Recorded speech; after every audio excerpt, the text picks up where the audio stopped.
ya nadie está solo.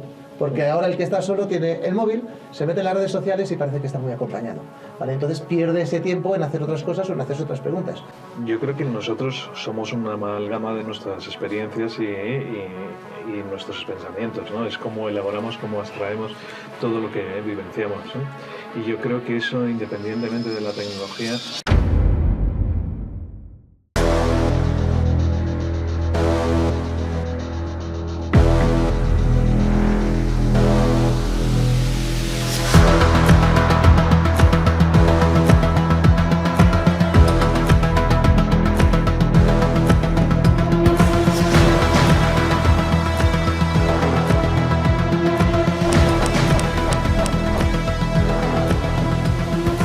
Creo que era el ChatGPT, creo que el 2.5 o el 3 como mucho, ¿vale?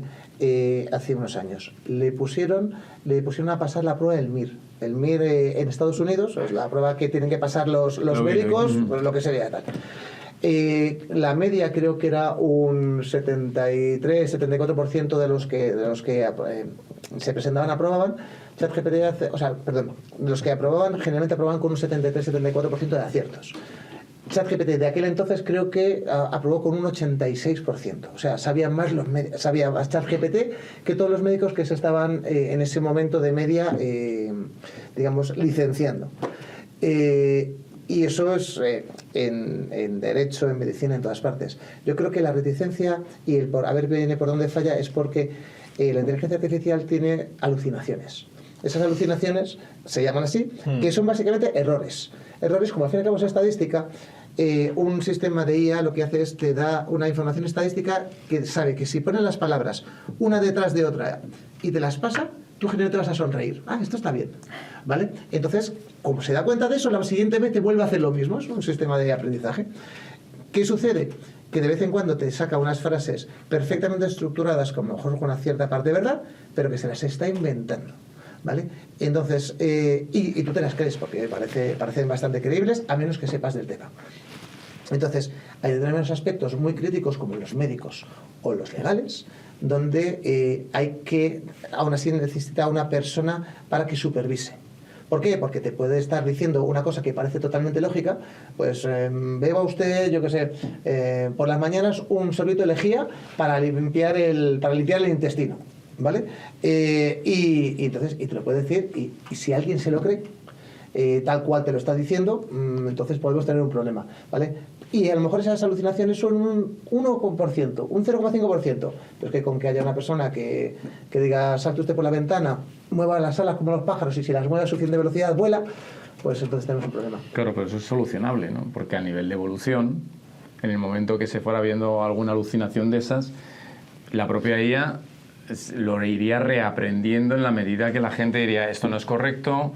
Bueno, o sea, eso es lo que están haciendo. Claro, es lo que está haciendo. O sea, ese es el tema. Entonces llegaría un momento que ¿cuántas alucinaciones de esas puede haber? Espero que llegue un momento en el que no haya. Claro. Bueno, a ver, que nosotros también la tenemos. O sea, el problema es que, o sea, que también nosotros nos inventamos las cosas todos los días. O sea, el problema es que a día de hoy los sistemas de Transformers no saben dudar. O sea, no saben decir que no saben.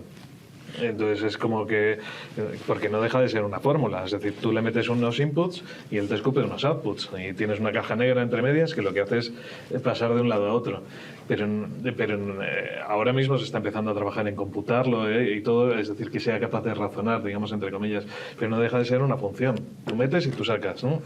Entonces, con lo cual, no tiene un resultado que diga, pues no tengo ni idea.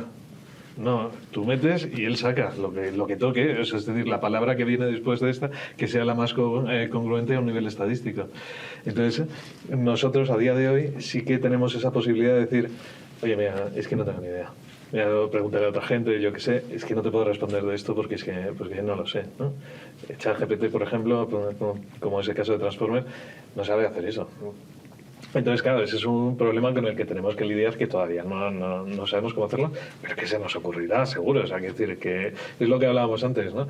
Que nosotros lo que estamos tratando es de entender qué es la inteligencia, ¿no? Entonces ya se nos ocurrirá una forma de hacer una mímica de ese comportamiento, ¿no? O sea, ¿tú crees que la el futuro cuando ya esté, ¿no? en un futuro un poco pues más concreto, ¿no? No sé, antes hablabas del 27 o del 34 o mañana, ¿no? O sea, si la tecnología fuera capaz de resolver esto, ¿no? Y todo lo que nos devolviera la inteligencia artificial fuese pues a un 99% de auténtico, por decirlo, o darlo por válido, ¿cómo creéis que afectaría eso a nuestra propia forma, a nuestra propia identidad, a nuestro propio ser, o incluso a las habilidades? Esa es una gran pregunta. Pero es que quizás... Porque ahora mismo que estamos viendo estas gafas, y yo las he probado, y al final es un anticipo de la falta de abstracción absoluta de la realidad. O sea, te traslada a otra realidad, y en el futuro, yo, pues, sobre todo pensando en mis hijos, lo que les voy a enseñar de cómo deben de enfrentarse sin perder su propia identidad a esta tecnología. Gran pregunta, gran guay, además. Yo, en mi opinión, ¿no? Y ahora te dejo a ti. Yo creo que nosotros somos una amalgama de nuestras experiencias y nuestros pensamientos, ¿no? Es cómo elaboramos, cómo abstraemos todo lo que vivenciamos, ¿no?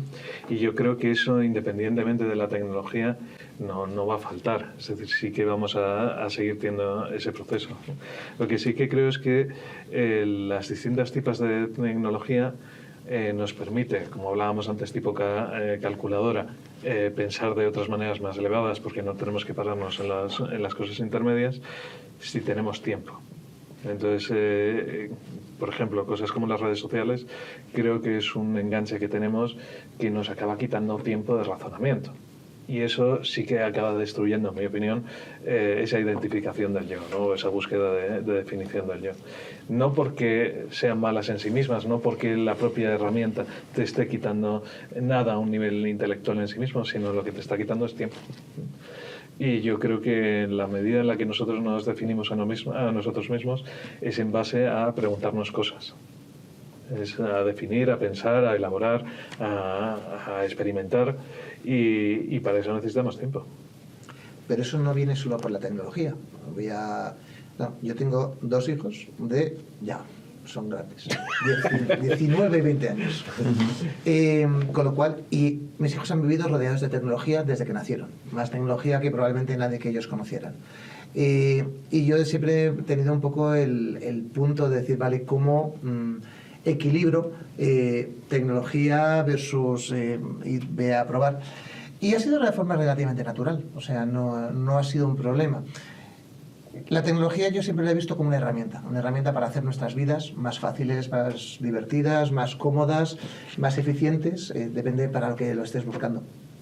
Pero eso que decía Fabián es absolutamente cierto y no tiene que ver con la tecnología. Mis hijos han crecido, se llevan 1 año de diferencia, 1 año y medio, con lo cual mis hijos han crecido con su mejor amigo al lado todos los días de su vida, algo que a mí me da mucha envidia, pero eso les ha impedido una serie de cosas para las cuales necesitas soledad. Por ejemplo, la lectura. Es cierto que ahora mismo es un mal endémico entre los chavales que generalmente leen menos. Pero, o la lectura o la música. Para tú ponerte a tocar o para tú ponerte a leer, lo primero que necesitas es estar solo. Si estás ahora mismo hablando con alguien, no paras y dices, deja ahí la conversación que me voy a poner a leer un rato. Necesitas soledad. Entonces, si tú has vivido con tu mejor amigo constantemente, nunca has tenido esa necesidad de soledad y de decir, bueno, ¿qué hago? Voy a coger un libro, ¿vale? Entonces, eso no necesariamente es algo que venga de la tecnología, no es algo que venga de las redes sociales. Viene porque ya nadie está solo. Porque ahora el que está solo tiene el móvil, se mete en las redes sociales y parece que está muy acompañado, ¿vale? Entonces pierde ese tiempo en hacer otras cosas o en hacerse otras preguntas. Pero no necesariamente viene de la tecnología, viene del tiempo que tú tengas. Fíjate que cuando estabais comentando esto, estaba acordando, porque ahora es una tecnología muy evolucionada, pero en mi casa nunca lo hubo, pero seguro que conoceréis casas en las cuales había varias televisiones y los hijos tenían su televisión en su cuarto y ya se aislaban. O sea, y no estábamos hablando ni realidad virtual, ni inteligencia artificial, estamos hablando de televisiones, puro y duro. Entonces, en este momento, donde dijéramos el nivel de satisfacción, porque claro, en tu caso, César, que yo conozco a tu familia, pues tenéis armonía. Sois gente que tenéis muy buena onda, hay buen rollo, habláis, pero el nivel de satisfacción hoy que hay en la sociedad en general y de frustración es muy elevado. Entonces, estos elementos que tenemos generan una dosis de dopamina importante, ¿no? Y eso hace que lo que yo me puedo encontrar con todo esto es lo que me puede hacer aislarme de mi realidad. Y por lo tanto me va a generar más adicción porque me va a generar un desarrollo emocional tan grande que va a hacer que no tome conciencia con la realidad, que es la que me está teniendo que enseñar que yo no quiero aprender de ella, la estoy evitando. Entonces, la pregunta sería, ¿qué consideráis que debería hacer la gente con toda esta tecnología o cómo la tendría que equilibrar desde vuestro propio